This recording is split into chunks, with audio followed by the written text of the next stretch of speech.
안녕하세요. 제과 기능사 다크와즈에 대해 알아보도록 하겠습니다. 자, 다크와즈는 총 5가지 재료입니다. 자, 샌드용 크림은 주어지거나 아니면 여러분들이 직접 만드셔야 되는데 보통 버터에 커피 에키스나 카라멜 색소를 섞어서 만드는 경우가 보통입니다. 그러면 여러분들이 요구 조건에 맞춰서 작업하시면 되고요. 다크와즈 같은 경우는 변리법이라고 얘기할 수도 있겠지만 주로 머랭법에 가깝다라고 생각하시면 되겠습니다. 자, 일반적으로 프랑스 머랭이라고 하는 흰자랑 설탕을 넣어서 만든다라고 생각하시면 되겠습니다. 자, 머랭법이기 때문에 머랭에 들어가지 말아야 될 것들이 있죠. 노른자, 기름, 이물질, 기타 등등 다양한 것들이 안 들어가게끔 최대한 작업을 해주시고요. 분명히 흰자만 주지 않고 계란을 분리해서 사용하라고 얘기할 겁니다. 그때 껍질이나 노른자가 절대 들어가지 않도록 주의해서 작업하시면 되겠습니다. 자, 다크와즈도 마찬가지로 미리 오븐 예열을 해주시고요. 틀 준비해 주시고요. 그 다음에 가루 재료를 채쳐주시면 되겠습니다. 자, 주의점은 슈가 파우더랑 아몬드 분말, 박력분이 가루 재료입니다. 자, 입자가 다르기 때문에 채쳐주실 때 다크와즈 같은 경우는 꼭 2번 이상 꼭 채쳐주신다는 거 잊지 말고 작업하시면 되겠습니다. 자, 계량이 끝났으면 바로 채를 치도록 하겠습니다. 자, 박력분까지 그냥 같이 넣고 채치는데 입자가 작은 거부터 걸러집니다. 그리고 나중에 아몬드 분말이 남습니다. 아몬드 분말은 꼭 눌러서 이렇게 채를 쳐주신다라고 생각하시면 되겠습니다. 자, 고운 채를 써갖고 아몬드 분말이 다 걸러지지 않으면 최대한 손으로 눌러서 큰 덩어리들만 없애주시고요. 이렇게 눌러서 다 들어가게끔 해주시고 나머지 큰 재료는 빼내겠습니다. 다시 큰 볼에다가 옮겨주시고요.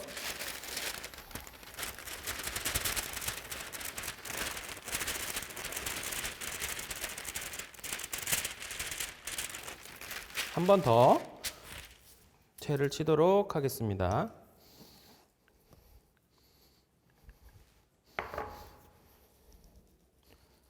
똑같이 치면은 이제 박력분하고 분당 같은 재료들, 고운 재료들이 먼저 채쳐지고요. 아몬드 분말이 아무래도 나중에 채쳐질 겁니다. 눌러서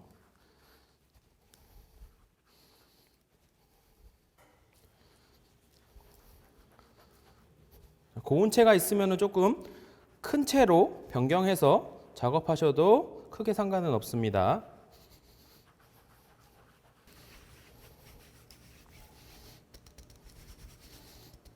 이렇게 채를 쳐서 준비하시면 되겠습니다. 자, 이제 머랭을 올릴 겁니다. 자, 머랭을 올릴 때에는 설탕을 2, 3에 나누어서 투입하면서 올려줘야 됩니다. 그리고 흰자는 한 방향으로 돌리신다는 거 잊지 마시고요. 힘드시면은 같은 방향인데 손만 바꿔서 돌리시면 되겠습니다. 자, 그리고 이렇게 손으로 올릴 때에는 처음에 설탕을 소량 넣어서 올려주신다라고 생각하시면 되겠습니다.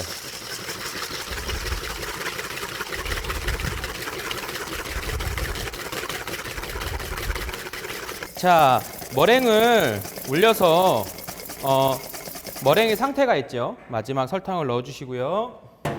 자, 머랭의 세 가지 단계, 젖은 핑크, 중간 핑크, 건조 핑크 3가지가 있습니다.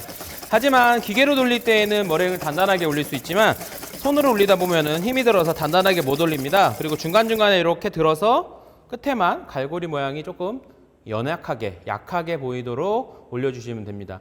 다크와즈 같은 경우는 머랭을 주로 잘 살려야 되기 때문에 바로바로 작업이 이루어질 수 있도록 하시면 될 것 같습니다. 자, 머랭을 이렇게 다 올렸으면은 자, 올린 곳에다가 2번 채친 가루 재료를 넣고 가볍게 섞어주도록 하겠습니다. 주걱으로 가볍게 섞어주시면 되겠습니다. 너무 많이 죽이면은 나중에 반죽이 살아있지 않고 물처럼 흐르는 성질을 갖고 있기 때문에 나중에 제품이 좀 잘 안 나올 수가 있으니까 그런 점만 조금 주의해서 작업하시면 되겠습니다. 자, 그리고 또 나중에 짜주고 그 다음에 긁어주고 슈가 파우더를 한 번 더 뿌려서 작업하기 때문에 자, 그리고 시험장에서 샌드를 요구하면은 샌드를 하시면 되고요. 만약에 샌드를 요구 안 하고 제품만 제출하라고 하면은 제품만 제출하시면 되겠습니다. 하셔서 머랭이 빨리 죽을 수 있으니까 바로 다음 작업 준비하도록 하겠습니다. 틀은 이렇게 종이를 깔아놓은 철판에 다크와즈 2개를 넣으시면 되고요. 깍지를 끼셔도 되고요. 끼지 않고 작업하셔도 상관없습니다. 자, 그리고 2판 정도가 나오는데 2판이 다 나오는 정도는 아닙니다. 그래서 가급적이면은 한 판을 완전히 살려주시고요. 그리고 시험장에서는 아마 이 다크와즈 틀을 하나만 제공할 겁니다. 한 사람당 하나씩만 제공하기 때문에 하나 쓰고 옆으로 옮겨서 또 쓰고 하도록 하겠습니다. 약간 크게 잘라서. 자, 이 안에를 충분히 채워준다라고 생각하시고 이렇게 짜주셔도 되고요. 그냥 편하게 쭉 이렇게 짜주셔도 상관없습니다. 자, 머랭이 죽을 수 있으니까 최대한 빨리 작업을 해주시고요. 나중에 스크래퍼나 스패추라로 긁어주신다는 점.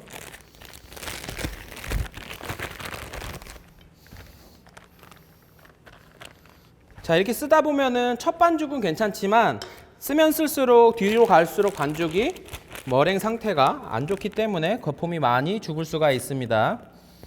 그리고 긁는 방향을 잘 선택하셔서 어디서 어디로 긁을지 또는 공간이 안 비어지고 잘 채워질 수 있는지를 판단하셔서 작업하시면 되겠습니다. 개수는 딱히 정해지지 않으니까 몇 개를 샌드해라 이렇게만 하면 보통 한 철판 안에서 샌드해서 내라고 하는 경우가 많이 있습니다. 그리고 반죽을 너무 많이 짜면은 나중에 많이 걷어내야 되는 경우가 있으니까. 자, 일단 철판 하나 짜주시고요. 자, 스크래퍼 이렇게 반듯한 면을 이용해서 긁어줄 겁니다. 눕혀서 대각선으로. 그리고 한번 반죽 긁어내 주시고요. 반대로도 살짝 가볍게. 자, 세게 긁는 것보다 그냥 가볍게 해야지 반죽이 한쪽에서 한쪽으로 잘 딸려오면서 모양을 형성합니다. 나머지 하나도 마찬가지로. 자, 여기 테두리 안에 남아있는 반죽 때문에 여러 번 열심히 긁는 분들이 많이 계시는데요. 그거보다는 한번 살짝 긁어내시고 양 사이드를 손으로 잡아서 천천히 들어주시면 됩니다. 이렇게. 얘가 이렇게 딸려 나오죠. 그리고 나서 반대쪽 팬에다가 똑같이 옮겨 주시고요. 얘는 이제 분당을 뿌려서 작업을 하면 되고요. 이렇게 해서 똑같이 짜주도록 하겠습니다.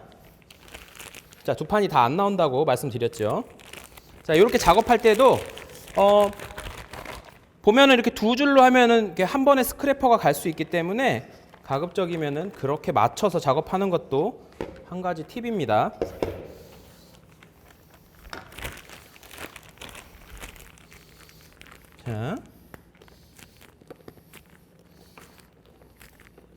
자, 그리고 다크와즈 같은 경우는 2번 뿌립니다. 슈가 파우더를 2번 뿌리게 되어 있습니다. 왜 2번 뿌리냐면 한 번은 이 표면에 있는 수분을 말려주시는 거고요. 또 한 번은 그 다음에 크랙을 형성한다고 보시면 되겠습니다. 2번째 설탕이 표면에 크랙을 형성하기 때문에 2번 뿌려주는 겁니다. 근데 보통 보면은 그냥 많이 뿌려주는 경우가 상당히 많이 있습니다. 많이 뿌려준다기보다는 전체적으로 반죽을 일정하게 만들어준다라고 생각하시면 되겠습니다. 이렇게 하고 남는 거는 똑같이 떼내서. 그리고 별도의 슈가 파우더를 준비하셔서 자, 처음에는 살살 그냥 너무 많이 뿌리면은 이제 그 부분이 완전히 있기 때문에. 그리고 나서 2번째 한 번 더 이렇게 가겠습니다.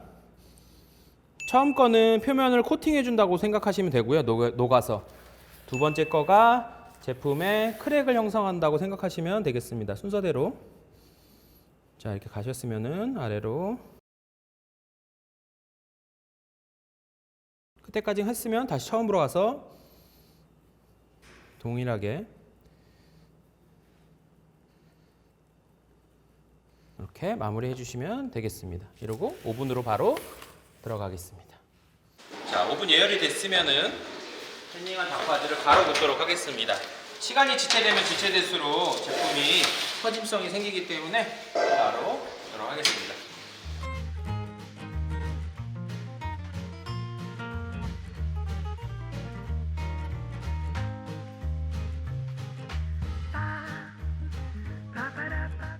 자, 다크와즈가 냉각이 완료되면은 이제 샌드를 해야 됩니다. 크림이 만약에 주어지면은 주어진 크림대로 샌드 하시면 되고요. 만약에 주어지지 않고 제조해서 샌드를 하라 그러면은 제조를 하신 후에 샌드 하시면 되겠습니다.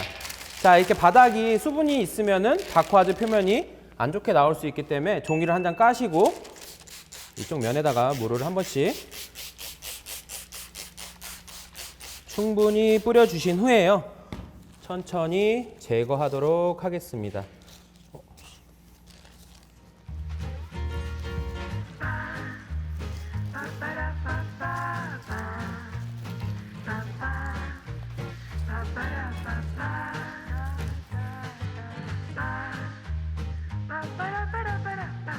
자, 이렇게 분무가 완료되면은 종이를 한 장 더 준비하셔갖고 종이가 모양을 맞춰서 두 개가 하나 되게 모양을 맞춰서 이렇게 준비해 놓으시고요.